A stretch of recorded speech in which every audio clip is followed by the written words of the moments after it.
blessing it is for us to be in the house of the Lord one more time. I've been dealing with the theme, preaching from the theme of victory in obedience. The victory of obedience. And the passage for preaching on today is 1 Kings chapter 17.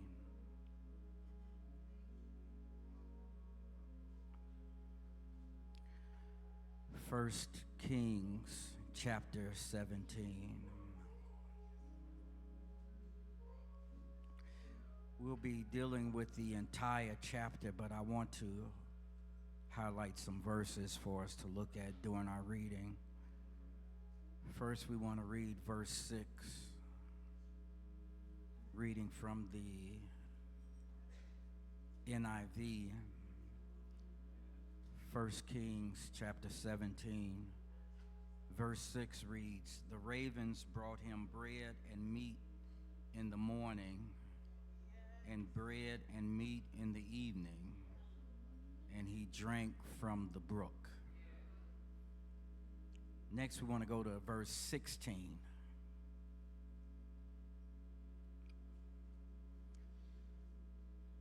"For the jar of flour was not used up, and the jug of oil did not run dry, in keeping with the word of the Lord spoken by Elijah." Then we want to look at verse 24. "Then the woman said to Elijah, 'Now I know that you are a man of God, and that the word of the Lord from your mouth is the truth.'"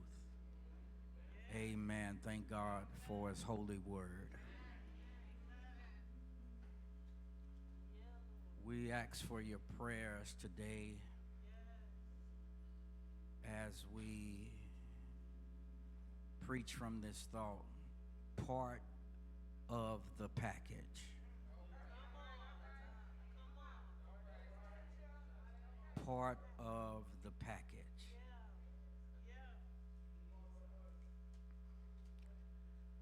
Some of the challenges of boot camp are physical, mental, and emotional. Recruits have it hard because they are pulled away from their comfort zone. They face intensive physical training, sleep deprivation, and a highly disciplined environment. This requires them to make major adjustments to their lifestyle and their mindset. Mental fortitude, the ability to adapt, and a strong commitment are needed for success. The purpose of the challenges is to develop character, endurance, and the ability to be able to function under pressure. This passage shows Elijah's ministry boot camp that he went through. Elijah's name means Jehovah is my God. Not much history is given about his background, but he showed up with God being a part of his package as he prepared him for Mount Carmel. Although he lived in a time when people denied and ignored God, Elijah was faithful to God and decided to live for him. Regardless of what came his way, Elijah was able to make it through boot camp because of what he found in God, who was a part of his package. My brothers and sisters, I believe that some of us are in boot camp training right now.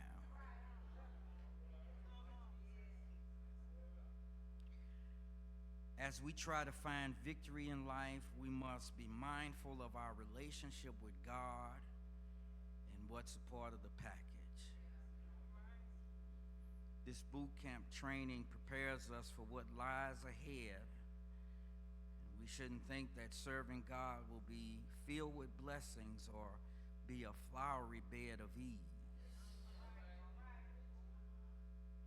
There are things that are part of the package when you're walking with Christ. This passage gives us insight of what we should learn to expect during our walk. This passage teaches us that the package comes with provisions in difficulty.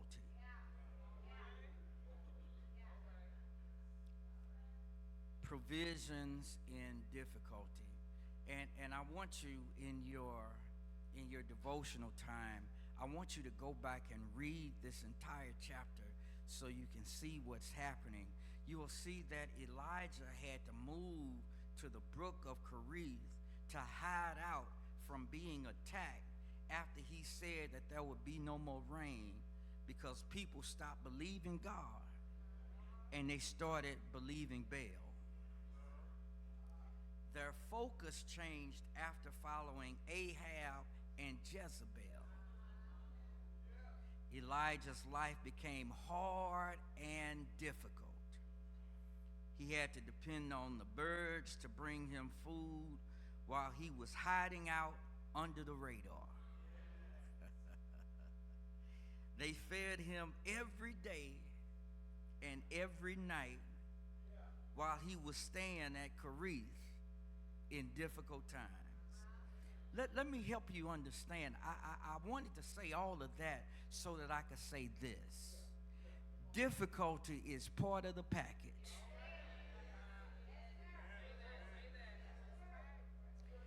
If you've been saved, if you've been born again, it can be difficult.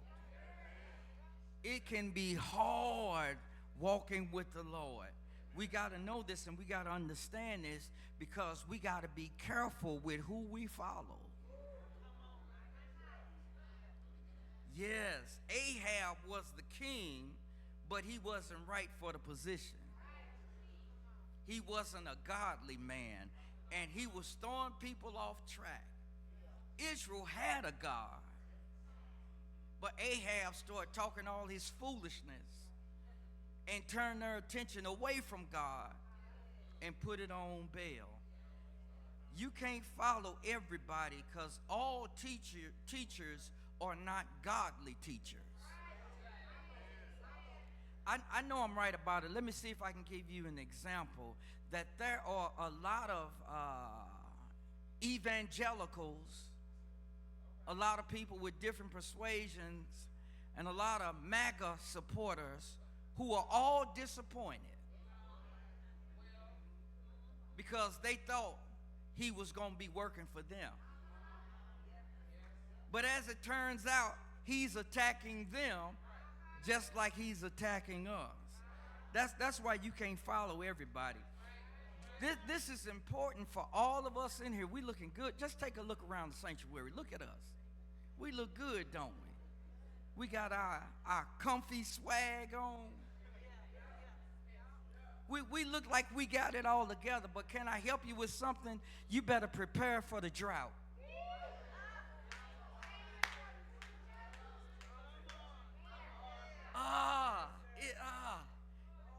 Elijah preached to Ahab. He said, it ain't gonna rain for 3 years. Ain't gonna be no rain. See, they had the cars like we drive. They had the electric car like I got, or the Charger like you got, or the Escalator, whatever it is you drive. And you know, we feel good when we got the car filled up and it's clean, got the oil on the tires, and looking like everything is all together. But you better prepare for the drought. I'm so glad you made it here today, because the truth is, good preaching is honest preaching. You may have it good now, but you better get ready for the drought that's coming. And I'm a witness. I can tell you, keep on living. The longer you live, you're getting closer to a drought. People started following Baal, and we make the mistake of doing the same thing. We start following Baal. We start following our possessions and our positions, and all of this stuff has a way of drying up on us. And your drought represents your difficulty. It wouldn't be difficult if you had control of the stream of water. But the truth is, all of us better get ready for a drought. Some of us ain't said nothing yet. I understand you dealing with drought. I know. I get it. You don't want people to know your business, but I get it. I know what it's like when things are dried up on you. And you can't water it and replenish it. I understand. I understand what the drought season is like. What is dried up on you? What is dried up on you? Why are we frustrated with this dry out? Life is different when things dry up on you. Life is different when you got a Escalade or what's one of these fancy cars now? The what? Yeah, whatever he just said. When you got that, but you can't put no gas in it.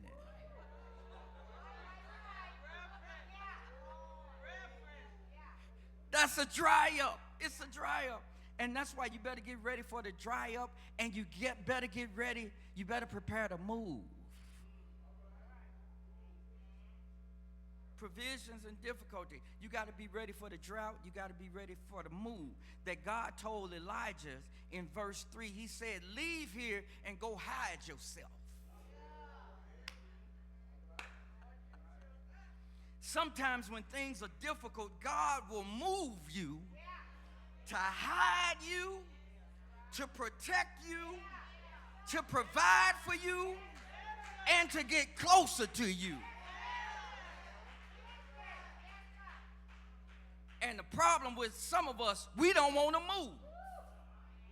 That's why God allows the drought to come. Some things we can't control. Some things are beyond us. And God will allow it to happen.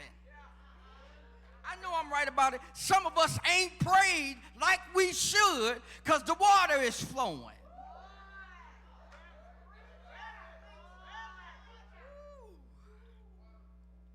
God knows how to make you move. He knows how to let things dry up on you so that you will have to move. And sometimes your safety isn't in where you are physically or emotionally or financially, but it is where you are spiritually.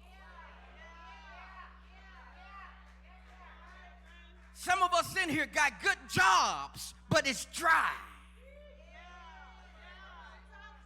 You got nice houses, but it's dry. You got the perfect relationship going on, but it's dry. Be ready to move, and God knows how to move you.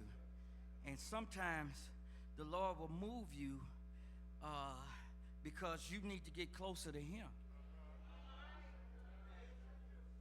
Yeah, He knows when we're too far away. Yeah, you got to get ready for this drought. You got to get ready for this move, and you got to get ready for the provision that God told Elijah to drink from the brook and look out for the ravens with his food supply. They would come in the morning and in the evening. They would bring Elijah something to eat, and he had to drink from the brook. They would come in the morning, and they would come in the evening, and he would have to drink from the brook. I don't know if we got it yet. They would come in the morning, they would come in the evening, and he would have to drink from the brook. See, a lot of us, we keep missing it. We keep misunderstanding this thing. A lot of times we don't understand that sometimes God has to move in mysterious ways to provide for his children. It's something that God used the ravens to feed Elijah when the raven was a scavenger. The raven didn't even take care of its own young, but God fixed it so that the ravens would come in the morning and the ravens would come in the evening. Can I help you? You better stop judging these ravens, because you don't know what God is going to send your way to make a way for you, to pay a bill for you that you can't handle all by yourself. God got some ravens. I know what I'm talking about. I know what I'm talking about, because my pockets ain't always been padded. But God got some ravens that every now and then, when I can't figure it out, I don't know how I'm going to pay it, I'll go through my pockets looking at, trying to decide what I'm going to find or what I'm going to put on, and I'll find some money in my pocket. That's a raven. Sometimes I'll deal with the enemy, somebody that don't like you, and they'll just happen to go ahead and feed you. That's a raven. Stop acting like you got it all together. God done sent some ravens your way. God done let somebody have some leftovers that they didn't want, and they gave them to you. That's a raven. See, there goes this musician messing with me again.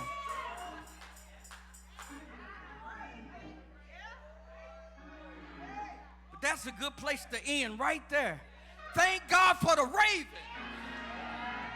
I didn't see my way out, but God made a way out of no way. My back had been up against the wall, but God showed up. He showed out.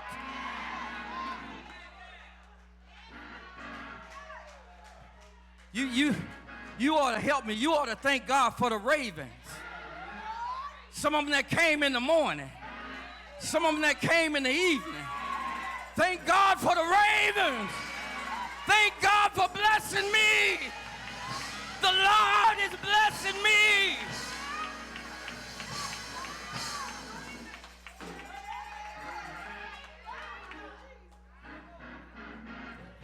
Y'all stop.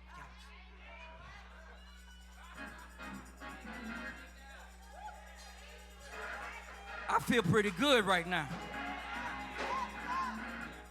I'm excited about the ravens.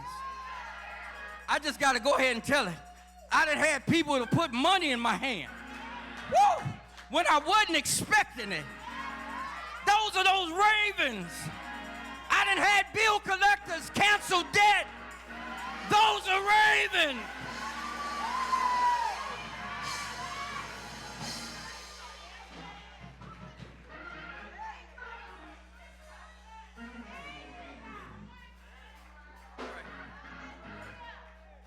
Let me show you. Let me show you.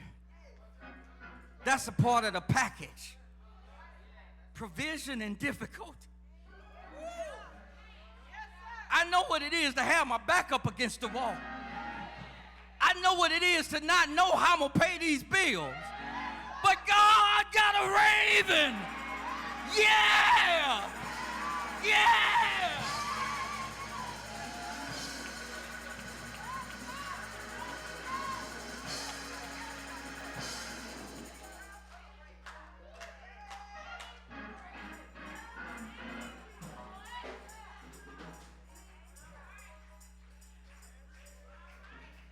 The package comes with provision in difficulty, and the package comes with promise in disaster. Comes with promise in disaster. Let me show you. You got to read this so you'll see all of this good news, that Elijah had to move because the brook dried up. God led him to Zarephath. This time he had to depend on a widow woman to sustain him, and she was on her last leg. Elijah asked her for some water. My God, and asked her for some bread. She broke out and started saying, I'm just gathering the last so I can cook my last meal, so me and my son can eat and die.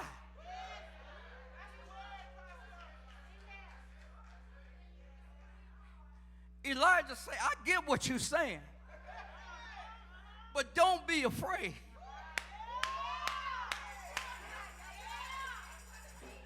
Just do what I told you and watch God take care of you, and He's going to take care of me.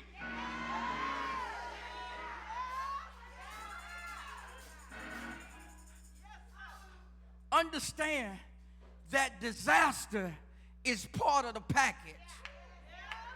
Yeah, it gets hard for us sometimes, but things go from being hard to being worse. See, we looking good in here right now, but you don't know where your brother or your sister has been within the last 24 hours. You don't know what they had to face. Things have gone from being difficult to being disastrous. Let me help you. That there's always another dry up. That even when you get it back again, you get it good, you get another job, that's fine, but things are still going to dry up again. Ain't it something that you think your boo is the right one?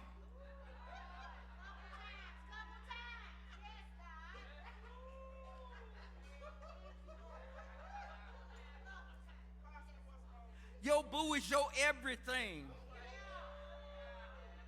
My sun, my stars, my world, and all of these things. But your boo wakes up and changes on you. They act like they all this in a bag of chips, and you find out they ain't nothing. I just did a funeral, and I said, what happens with us? We end up loving the wrong thing. We end up valuing the wrong thing. We end up depending on the wrong thing. This is how we keep running into disaster. So when you face this dry up again, understand that the brook dries up and God lets things dry out. And you got to get ready for it. And what I want you to know is that God is never worried about where He sends you.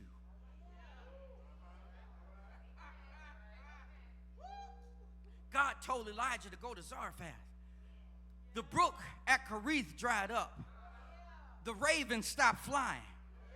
God said, go to Zarephath. This was a Phoenician city. They were plagued by the plight, by the famine, by the drought, and all of that. They were affected too. But God told them to go to a bad place. God told them to go to a bad place, and He said, look for this widow. She gonna take care of you.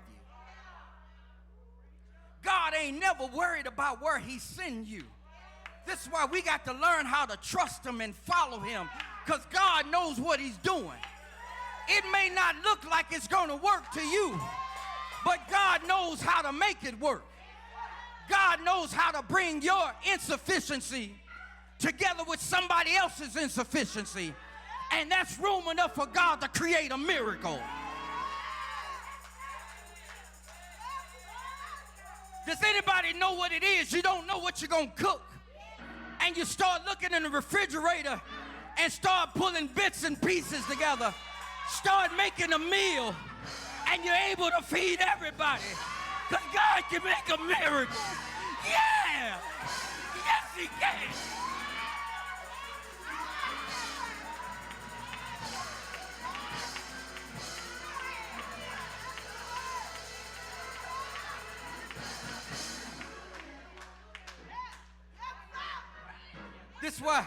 This why I had to follow God. That's why I had to follow God. Things are different in friendship than they are at Bethlehem. But I had to follow God regardless. No matter what he said, no matter where he said go, I had to follow him. Because God gonna take care of me. God got my back.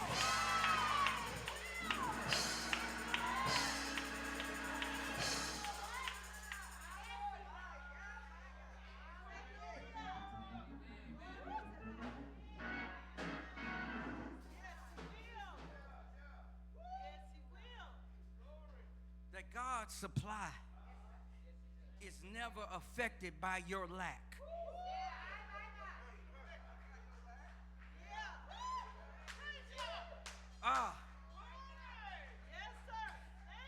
My God, my God. God sent Elijah to Zarephath, to a place that didn't have nothing, to a widow that didn't have nothing. And God said, she gonna take care of you. All you got to do is tell her my word. All you got to do is stand on the promise. And that teaches us that God always has enough. God always has enough.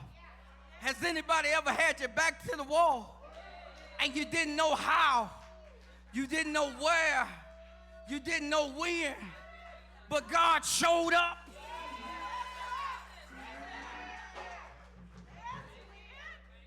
See, this is why we got to be careful, because what you say can motivate somebody else to put their trust in God. The woman said, I can't do it. I'm out here gathering my lambs. Elijah said, I know what you're doing, but don't be afraid. Put your trust in God. God will. I say, God will.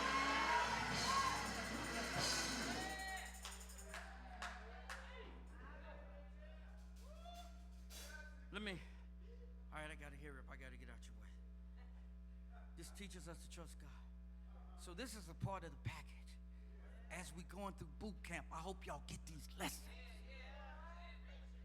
Understand that there's provision in difficulty.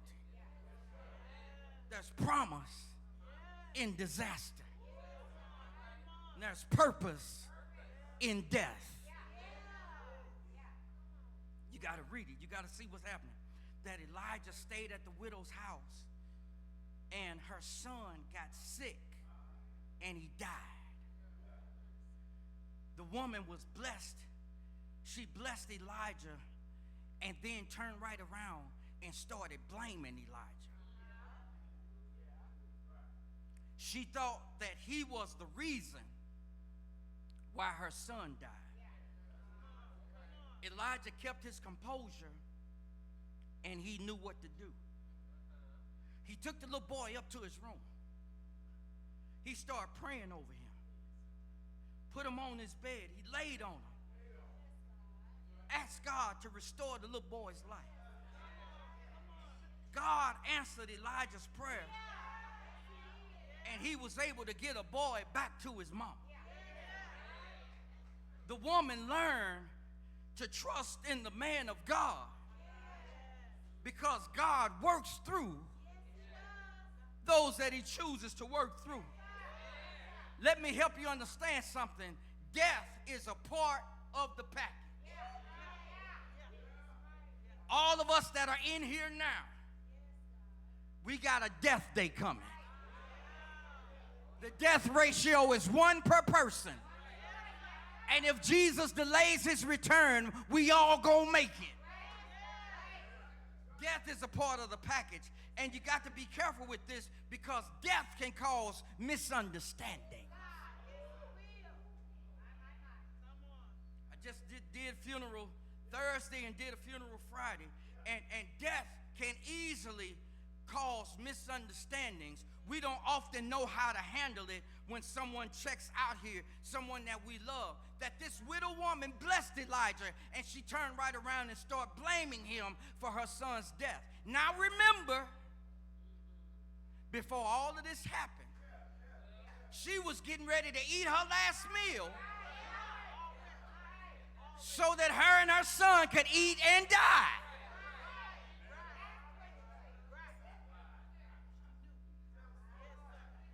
Understand, we're not always ready or prepared to handle things when they die. What done died on you? Some of y'all in here might have given God some praise if some of those things hadn't died on you. Those things that you thought were going to live forever, they died on you.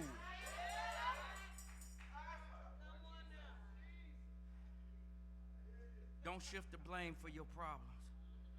Let me tell you this, that the purpose in death is that it ought to make you pray.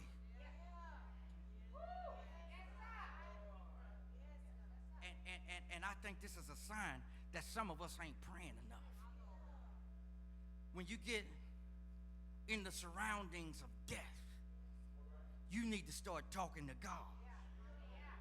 Elijah had enough sense to take the boy from his mama, take him up to his room, and start praying. You know, this is why some of us can't testify, because the rest of us will get the story and start spreading it. That's not our assignment. When you hear about what your brother or your sister is going through, that's the time for you to start praying. Even if you don't know all of the ins and the outs of the story, you ought to be saying, Lord, help.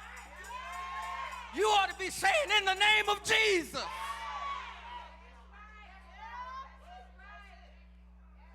Because prayer got a way of changing your focus. Prayer has a way of changing your focus. This is what ought to happen. We ought to pray, because another purpose in death is that it ought to lead us to miracles. Elijah was able to help the woman. She brought the boy back, gave him back to his mama. Now this preacher was able to help this widow woman. Now let me say, this ain't gonna happen for everybody. I ain't gonna be able to pray and everybody come back from the dead.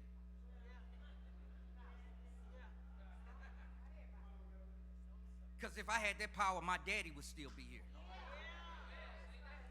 My mama would still be here. My brother would still be here. So I'm not giving you any false promises, but I want you to understand that the preacher ought to be able to give you some help. That when trouble or when death comes, you ought to learn how to look to the Lord. Because the Lord is the only one who will be able to see you through. And this is why this woman, she started thanking God for this preacher. She said, now I know who you are. I know that God works through you. I know that God gives you whatever you ask for. That the woman understood how great and how good it is to be a blessing to the preacher. Now I got 19 years worth of stories I could give you, and a lot of things that I didn't say often. I should have said, but I didn't say often.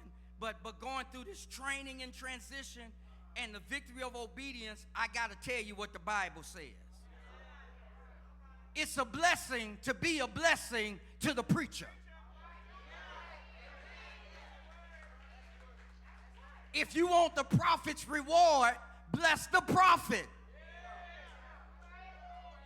That God knows how to bless you when you looks after the man or the woman of God. Sometimes some of the things that you have or that God blesses you with, it comes because of your relationship to the preacher.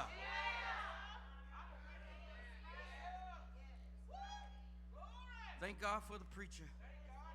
Thank God for his presence, for his redirection, for her redirection. And it teaches us to honor those who honor God. And the purpose of this is that it makes you trust God more. And this is the sad thing that I see happening, especially when people have to deal with death. We don't know how to trust God like we should. I know what it's like to sit on this side. I know what it's like to go through heartbreak, heartache, and pain. I know what it is to lose someone that you love. I know what it is to cry every day. And you can't go to sleep at night because you're crying and you work. I know what all of that is. But I know what it is to get over that hump. I know what it is to think about mama and daddy, and I ain't got to cry no more now. I know what it is to be in a different place, and I found this out because I learned how to trust in the Lord. When you trust in the Lord with all your heart and you don't lean to your own understanding, the Lord will direct your path. See, this is a part of the package.